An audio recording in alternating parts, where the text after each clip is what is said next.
Separate Ways, a story by Don Macmillan and illustrations by Meredith Thomas.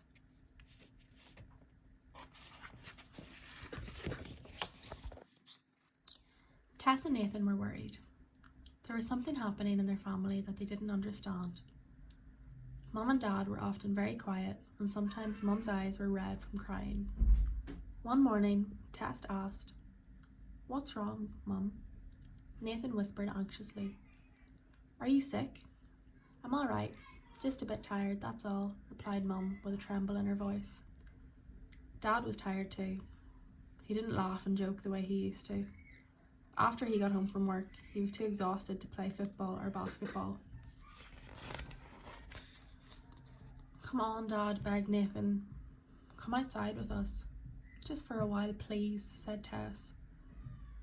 "Perhaps tomorrow," said Dad, and after dinner he sat down in front of the television and went to sleep. Tess and Nathan went to their bedrooms and tried to read. Later, they heard Mum and Dad talking in hushed voices. Nathan knocked on Tess's door and called softly, "Tess, there's something wrong." He went in and sat on the end of the bed. "Mum and Dad don't seem to like each other anymore," he said. "I wonder what's going to happen," sighed Tess. Next morning, when Tess and Nathan went to have breakfast, Mum and Dad were waiting for them at the table. "Come and sit down," said Dad gently. "We've got something to tell you. Your mum and I have decided it would be better if we didn't live together anymore." "You're going to separate?" cried Tess. "Just like John's parents." She felt tears slide down her face. Mum was in tears too. She put her arm around the children to comfort them. "It has been a difficult decision for Dad and me," she whispered. "You must feel so confused." Nathan was angry. He pushed Mum's arms away and snatched his school lunch from the bench and disappeared through the kitchen door. Tess picked up her bag and raced after him. "Wait," called Dad, but they had already gone. At school, Nathan kept thinking about his dad. Was he going to move out? Where would he live? And how would they manage without him? Nathan's teacher came over to him.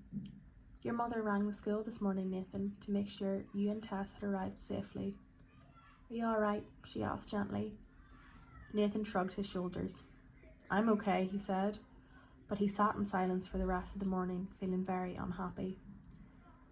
Tess spent the day trying not to cry as she thought about Mum and Dad's decision. "It's not true. It's impossible," she told herself over and over again.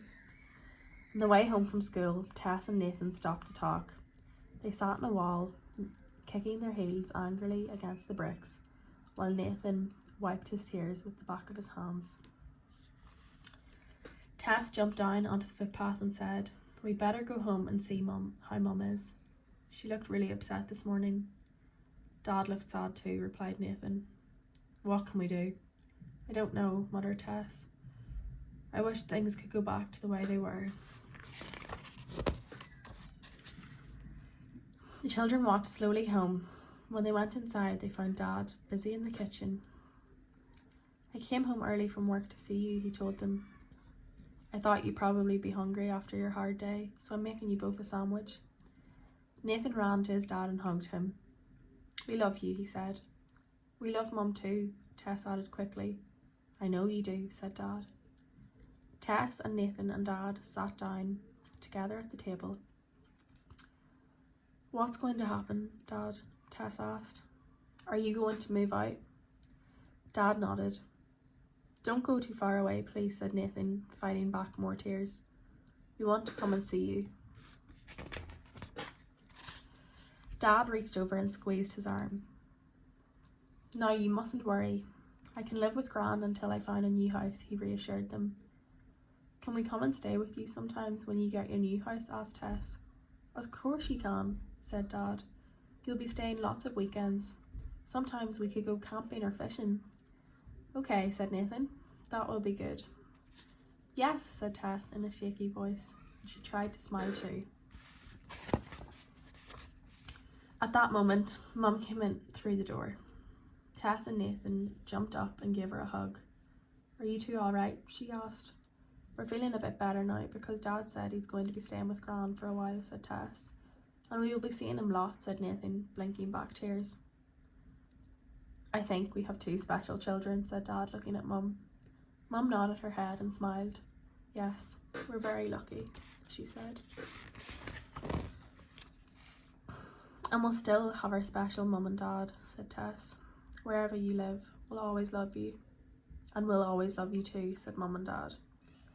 We know, said Nathan.